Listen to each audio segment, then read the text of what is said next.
we're going to start looking at projectile motion in a little more detail today. We saw the example of the dart gun the other day, which was a specific type of projectile. We'd like to come up with some general equations to deal with projectiles in different circumstances. And one of the things we should do is make sure we are clear about what the definition of a projectile is.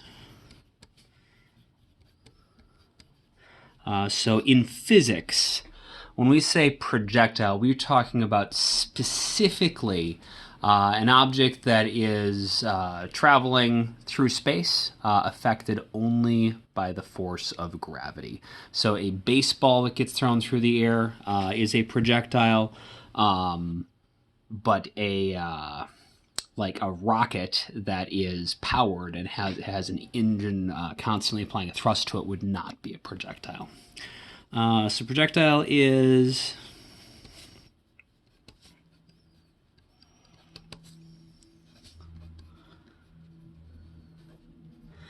an object traveling through the air, affected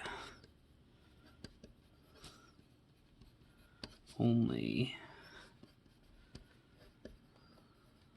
by the force of gravity. So that means that there can't be any additional forces, so no rocket engines or anything like that. It also means that we need to be able to ignore the force of air resistance or any other forces that would come from the air. And so a baseball thrown through the air is going to behave like what we call a projectile, but a frisbee, which is large and flat and designed to interact with the air as it flies, is not going to behave like a projectile. So, if we're going to be affected only by the force of gravity,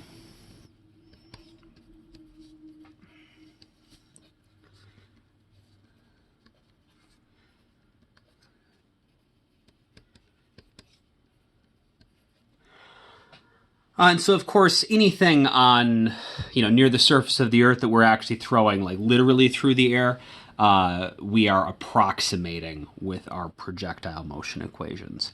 But for the sorts of things where air resistance doesn't really have any major effect on them, our projectile paths are going to give us a really good approximation of where they are.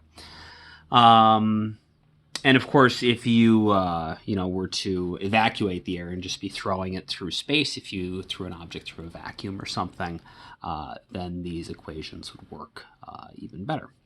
You might notice that this definition looks familiar. An object traveling through the air affected only by the force of gravity. That was our definition of free fall. Projectiles are really just objects in free fall. We're sort of taking a second look at, we're going into significantly more depth on objects in free fall. So previously when we look at objects in free fall, we only really looked at objects that had either been dropped, thrown upwards, or thrown downwards. And all of those are still considered projectiles. But now we're going to start looking at, in 2 dimensions, well, what happens if I throw something sideways? Or what happens if I throw it at some sort of angle? How is it going to travel through the air? And what sort of equations would be used to describe it? So, because it's affected only by the force of gravity, sort of the big ideas for projectiles here is...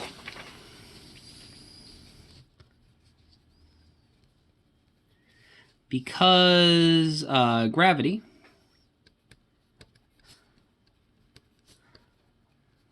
only pulls downward, it can only affect the y component of a projectile's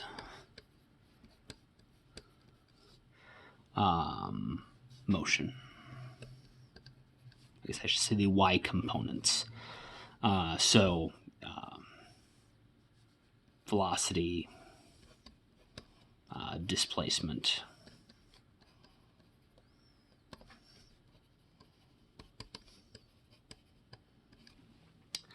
we're only going to have an acceleration in the y direction. What this means is that our projectile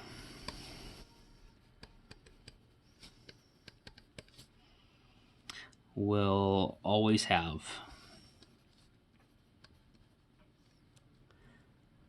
a constant x velocity. So they'll always move sideways at a constant speed. Whatever their initial speed that they're moving sideways at is how quickly they're always going to be moving to the side. Gravity is only going to cause them to move up and down differently, and so we're going to wind up with curved paths because they're going to be moving over time differently up and down versus how they do side to side.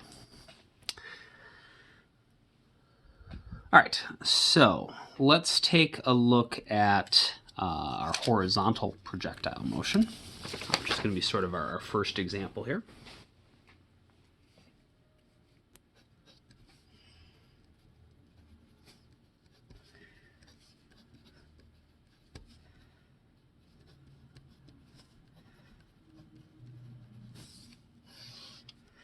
We're eventually going to talk about different launch angles that we could potentially have. And so when we measure that angle, it'll be relative to the horizontal.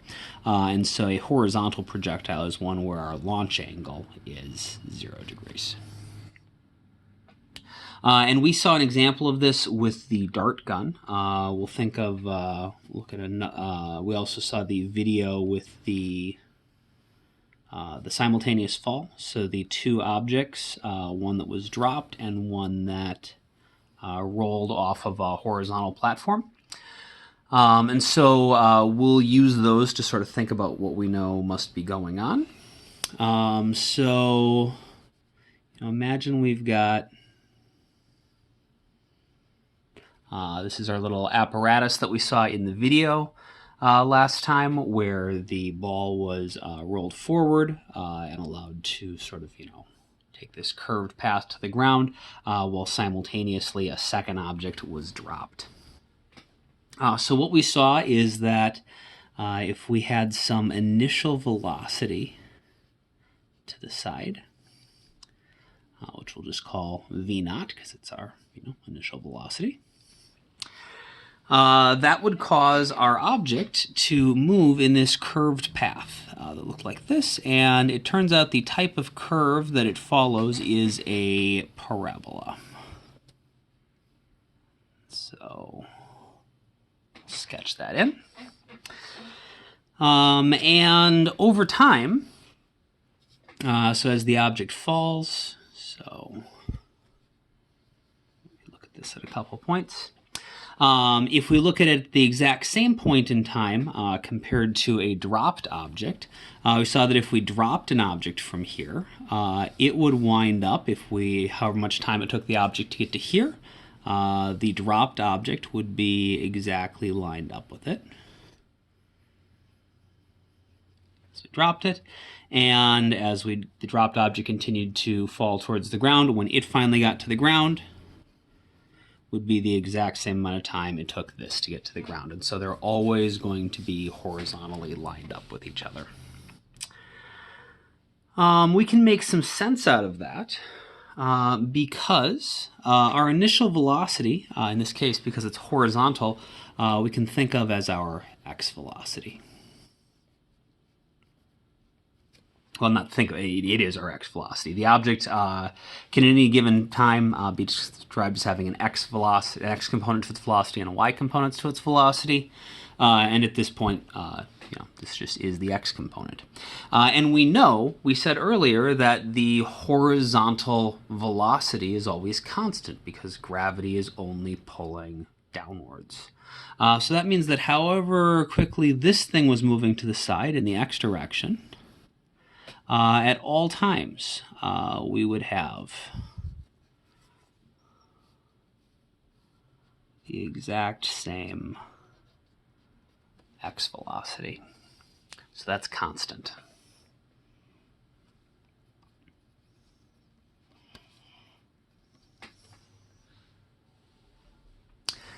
Now, of course, as the object falls, as gravity has more and more time to pull downwards on it, though, it's going to accelerate and get faster and faster and faster and fall faster and faster towards the ground. And so we can describe the y component of its velocity. And one of the ways we can make sure our diagram comes out right is the path, this parabola, is always going to be, the velocity is always going to be tangent to our path. And so the total velocity of our object has to be tangent to this parabolic path, and so we can see what its y component has to look like if we complete a little right triangle right there. And so this is the y component at some instant in the air. So as it's been traveling through the air for a little bit, it's still moving forward just as fast as it always had, but it's starting to fall, and it's falling, you know, maybe not as fast as it's moving forward at this point. But then over time it falls faster and faster and faster. So if we take the tangential path here, we need to adjust some on the camera.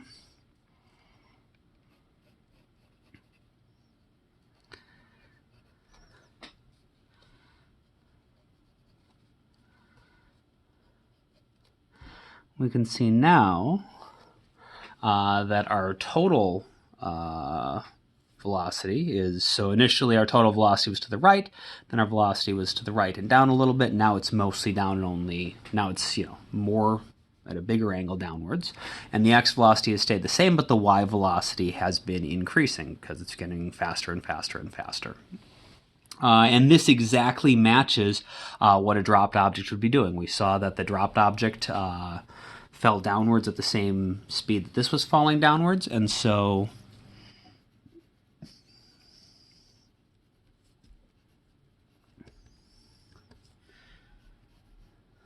we're going to have the exact same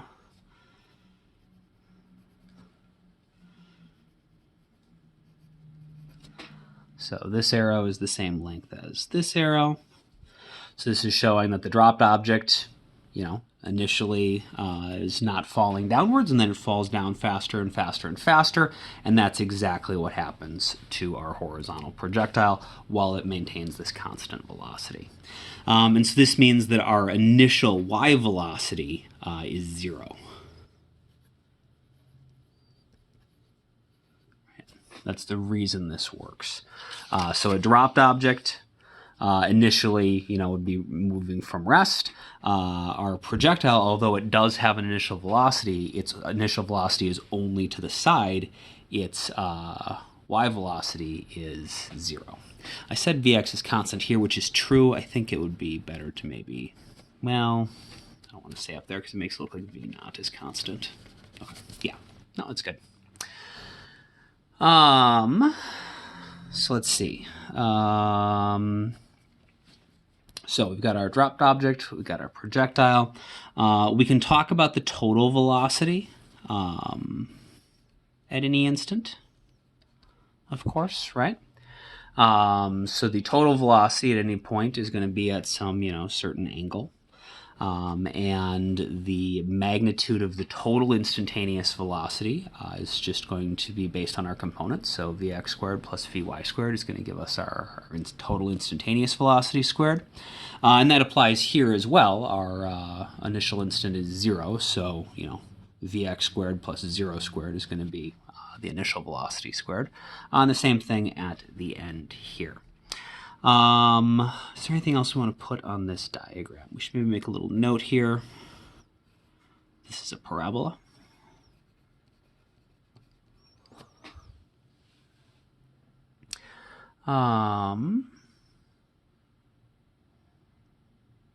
Oh, and then the other stuff we can talk about is the other things that we can measure.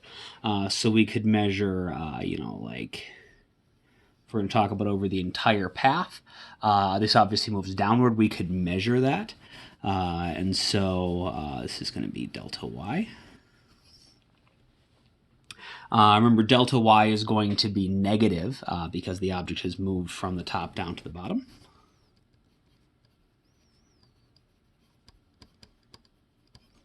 And then if we measure, how far it's gone to the side, it's going to be our delta x value. And those are all sorts of things that we might want to find at different points during our problems, or things that might be useful for us to find.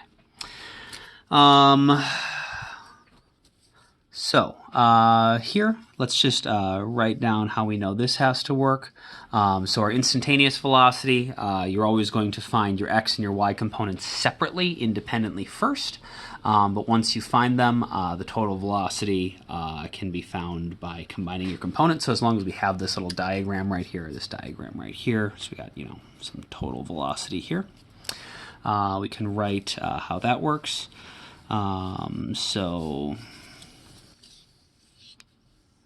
off to the side of your diagram, you can write our instantaneous speed at any moment is based on the x component, the speed of the x component squared plus whatever your instantaneous y component is squared.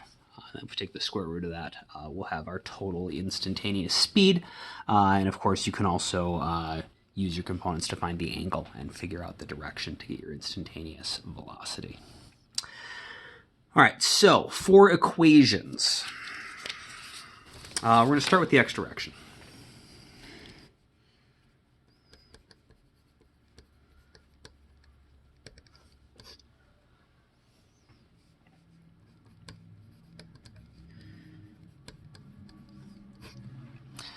Remember, in the x direction, we have constant velocity.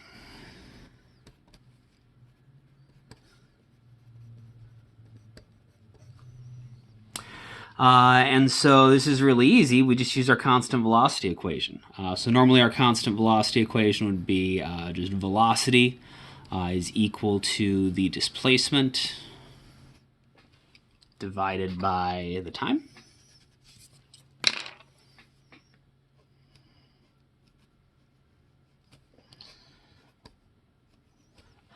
Really, the only thing we're going to modify here is just make sure we specify that it's Vx.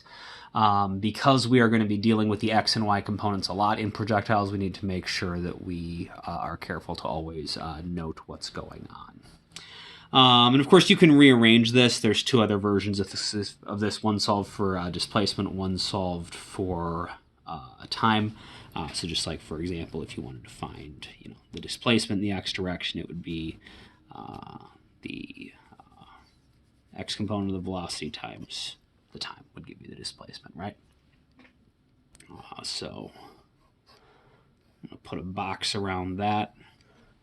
You can put a box around this too if you want. I mean, they're all true. But it's nothing new, right? We're just taking our constant velocity equation. In the y direction, and remember this is for doing specifically a horizontal projectile.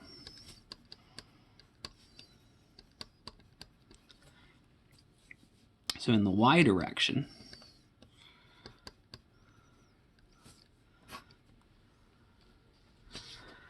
we are going to use the kinematics.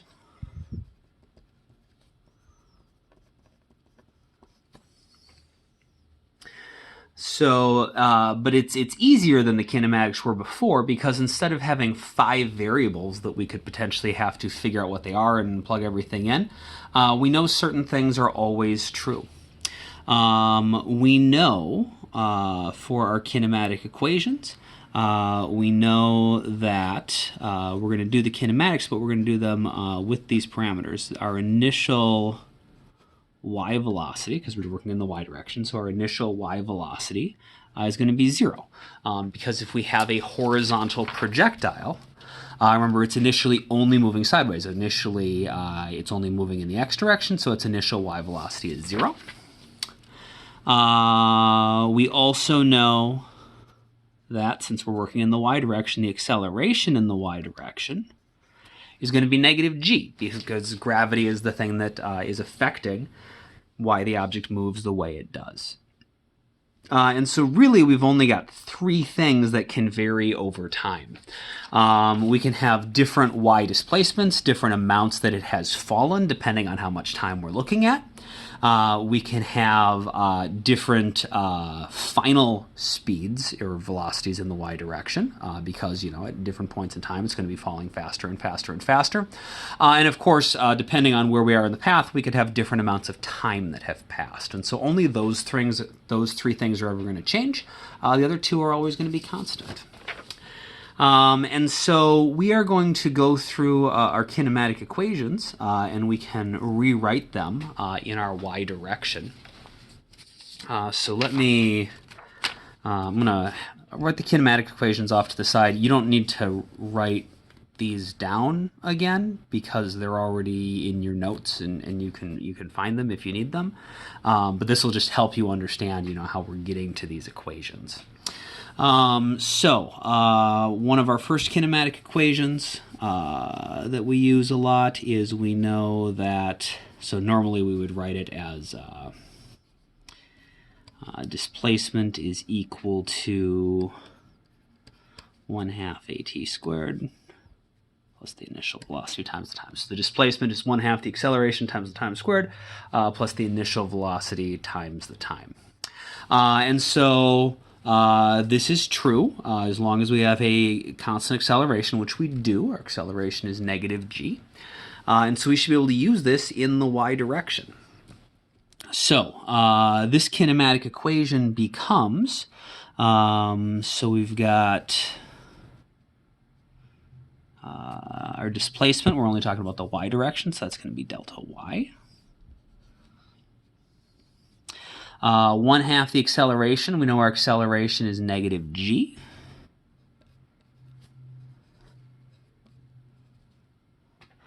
Plus the initial velocity, well, that's 0. So plus 0 times t is just 0. It's just going to go away. And so our y displacement is just negative 1/2 gt squared. What I'd like you to actually do at this point is look in your notes or in your book or whatever and find the other 4 kinematic equations, or figure out what they are. And then figure out what the 4 corresponding versions of those kinematic equations would be for the y direction. Go ahead and pause the video and then unpause when you're ready.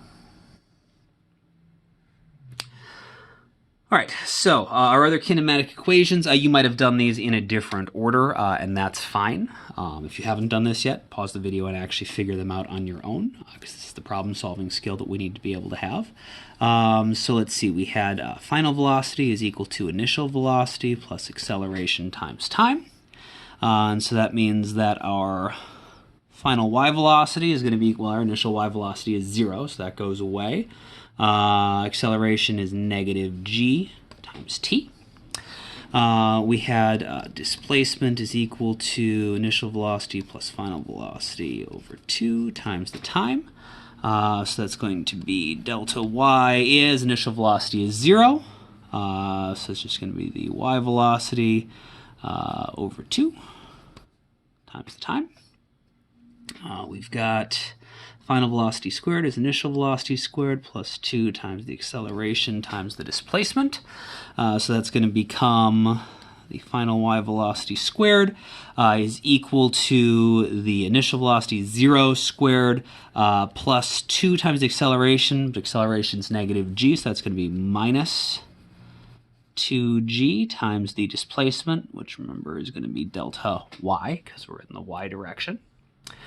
And then the last one, so displacement is equal to, I always get this one mixed up. It's the final velocity times the time minus 1/2 at squared. So that's going to be delta y is equal to final y velocity times the time minus 1/2 the acceleration, but acceleration is negative g, so it's going to be plus 1/2 gt squared. We're going to put a box around these. All right, now at this point, these might seem like a bunch of brand new equations, and that might seem kind of overwhelming to some of you. But the whole point is that there's actually absolutely nothing new here. What we have done is we have just taken 5 equations that we have seen before, that we have in our notes, that we can pull up and use anytime that we need to. And we have just taken a simple situation, something being thrown sideways, and we thought about, well, what do we know about this? We know that it initially wasn't moving up or down, it was only moving sideways, so my initial velocity is 0. And we know that the acceleration came from gravity, and so the acceleration must have been 9.8 meters per second squared downwards, or negative indicating downwards, g, 9.8 meters per second squared. And so we just took what had to be the parameters and plugged them into our equations. And that generated sort of these more specific versions of our equations that only apply to horizontal projectiles. And so these really aren't worth memorizing on their own. They're just something that you can figure out when you need to, and the more you practice doing that, the easier it's going to be. What should be noted, and this is what's really important, this is the key to projectile motion, is that these two things are completely independent. You notice Vx is only over here, delta x is only over here, Vy is over here, delta y is only over here. There's only one thing that links these, and that's time. So, sort of, separate from both your x and y direction notes, but near them, the x and y directions behave independently. So it doesn't matter how fast or slow your x velocity is, your y velocity is just going to do its own thing. Doesn't matter how fast or slow your y velocity is, your x velocity is just going to do its own thing. Behave independently, linked only by time. Time is the only thing they have in common, and that is going to often be in problem solving an essential piece that we use to link them together as a result. Time in projectiles behaves sort of like the mole did in chemistry, where it was this thing you often had to, in chemistry I'd always convert back to moles in order to be able to figure out what was going on. Here, you're often going to, in projectile problems, want to know something like in the y direction, but you don't have enough information to do that. And so if you don't have enough information about the y direction initially, and you got a bunch of information about the x direction, well, the only thing you're going to be able to do is go find time, because that's the only thing you can get from the x direction that's of any use in the y direction. Or maybe you want to know something in the x direction, and you don't have enough information, so you go find the time from the y direction. That's what we did in our dart gun problem. We wanted to figure out how fast the dart was moving. We wanted to figure out its x velocity. And we knew how far forward it had moved, but to find the x velocity we needed the time. And so we went over to the y direction where we could actually measure how far it dropped. We had our delta y, our displacement, and then we were able to figure out how much time had passed using, would have been this top equation right here, because there's only 2 variables in here, delta y, g's constant, so we can figure out the time. And then once we figured out the time in the y direction, we could then use that to figure out our x velocity. And our projectile problems are basically, ultimately just going to be sort of increasingly complicated versions of doing that same basic step, finding time and figuring out how to deal with your x and your y directions.